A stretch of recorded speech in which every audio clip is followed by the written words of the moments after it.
Oh guys, Hai, kita guys. udah sampai di pasar baru. Udah sampai di pasar baru. Sampai di pasar baru, guys. Hai guys. Hari ini kita lagi di pasar baru. Pasar baru, guys. Pasar baru. Ikutin keseruannya kita ke pasar baru kemana aja. Dadah.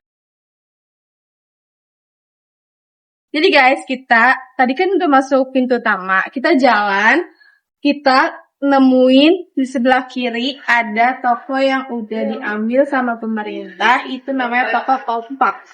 Toko Kompak ini dikenal sebagai Xinjiangbao, berdiri dan dikelola secara turun-menurun oleh keluarga Tan Agiang. Ini sejak tahun 1038. Jadi ini tuh udah diambil sama pemerintah, jadi udah kayak terbengkalai gitu teman-teman.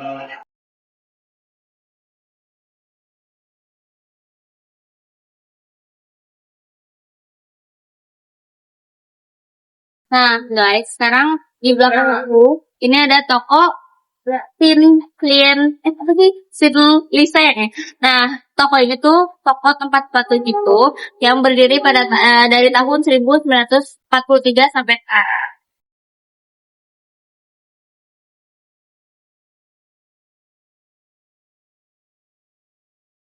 Oke, di sini ada toko Leluten, toko yang menjual peralatan sekolah di pasar baru yang tertua pada tahun 1873.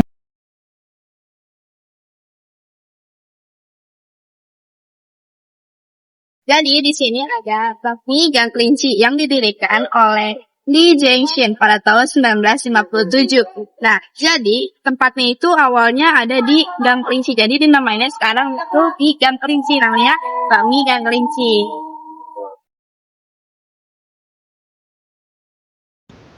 Selanjutnya adalah sejarah singkat Gedung Antara. Gedung ini awalnya dibangun sebagai kantor Aneta, kantor berita Hindia Belanda pada masa kolonial. Kemudian, pada masa pendudukan Jepang, gedung ini dialihfungsikan menjadi milik kantor berita Jepang yaitu Yashima, lalu berubah menjadi Domei. Setelah Indonesia merdeka, gedung ini menjadi milik Antara News Agency pada tahun 17 Agustus 1945. Dari gedung inilah, pertama kali siaran tentang proklamasi kemerdekaan dikirim ke seluruh penjuru dunia. Resmi diproklamasikan sebagai bangunan cagar budaya pada 4 April 1959 oleh pemerintah, menyatakan gedung ini di Jalan Pos Utara nomor 575961, sekarang kawasan Pasar Baru, sebagai gedung bersejarah. Setelah sempat ditinggalkan dan kemudian direvitalisasi, sejak 2024 gedung ini menjadi bagian dari kompleks Antara Heritage Center, menggabungkan fungsi sebagai kantor berita, museum, galeri foto, dan ruang publik kota.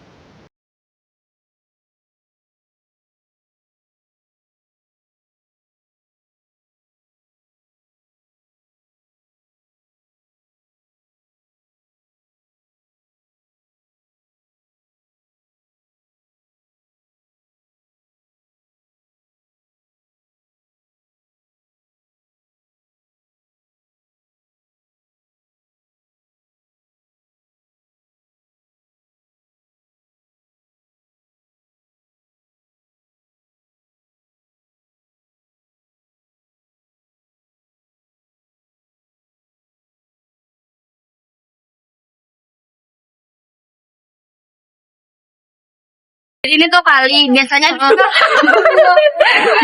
Dita suka berenang di sini karena ini gratis. Dita biasanya jadi putri duyung di sini. Ya, karena bajunya lagi dicuci jadi nggak berenang dulu. Ya, kan nggak kena air. Selanjutnya adalah fakta menarik dan peran penting Gedung Antara dalam sejarah Indonesia. Gedung Antara jadi saksi sejarah nasional dari era kolonial, pendudukan Jepang hingga masa perjuangan kemerdekaan dan setelahnya. Siaran pertama proklamasi kemerdekaan 17 Agustus 1945 disiarkan dari gedung ini, menjadikannya bagian dari tonggak sejarah penting bangsa. Setelah direvitalisasi, sejak 2024, gedung ini diresmikan sebagai Antara Heritage Center, sehingga publik bisa mengunjunginya, melihat galeri foto, pameran jurnalistik, dan mengeksplorasi sejarah media di Indonesia. Gedung yang sekarang lebih dari 100 tahun usianya, sebagai bagian dari warisan arsitektur kolonial dan sejarah pers Indonesia. menjadikannya cagar budaya kelas A. Gedung Antara bukan sekedar bangunan lama, melainkan semacam monumen hidup. Ia menyimpan banyak lapisan sejarah, kolonialisme, pendudukan, perjuangan kemerdekaan, dan perkembangan media Indonesia. Dengan keberadaannya hari ini sebagai Heritage Center terbuka untuk umum, ia jadi pengingat penting atas peran pers dalam sejarah bangsa, sekaligus ruang edukasi dan refleksi bagi generasi. Pasar Baru mulai muncul sekitar tahun 1820-an saat pemerintah Belanda ingin membuat pusat perdagangan baru di Batavia yang lebih teratur. Mereka merasa pasar lama di kawasan kota tua sudah terlalu padat, jadi dibukalah area baru yang akhirnya dinamakan Pasar Baru. Pasar Baru itu dari ejaan Belanda, yang berarti pasar yang baru. Sekitar 1825, deretan toko pertama mulai berdiri. Waktu itu bentuknya masih rumah-rumah toko sederhana, tapi karena lokasinya strategis dekat pusat kota, kawasan ini cepat hidup pada akhir abad ke-19 sampai awal 1900-an. Banyak pedagang dari komunitas Tionghoa dan India Punjabi datang dan membuka usaha mulai dari toko kain, sepatu, hingga perlengkapan rumah. Dari sinilah Pasar Baru mulai terkenal sebagai salah satu tempat belanja paling lengkap di Batavia. Ada beberapa fun fact Pasar Baru. Pasar Baru itu umurnya lebih dari 200 tahun, termasuk kawasan tertua di Jakarta. Nama aslinya tuh Pasar Baru, pakai ejaan Belanda. Dan juga banyak toko di sini sudah buka sejak zaman sebelum kemerdekaan. Dulu jadi tempat belanja orang Belanda dan kalangan terpandang. Pasar Baru pernah jadi pusat mode dan kain sebelum Tanah Abang populer. Dan sampai sekarang, kawasan ini terkenal multikultural. Ada pengaruh Belanda, India, Tionghoa, dan Betawi.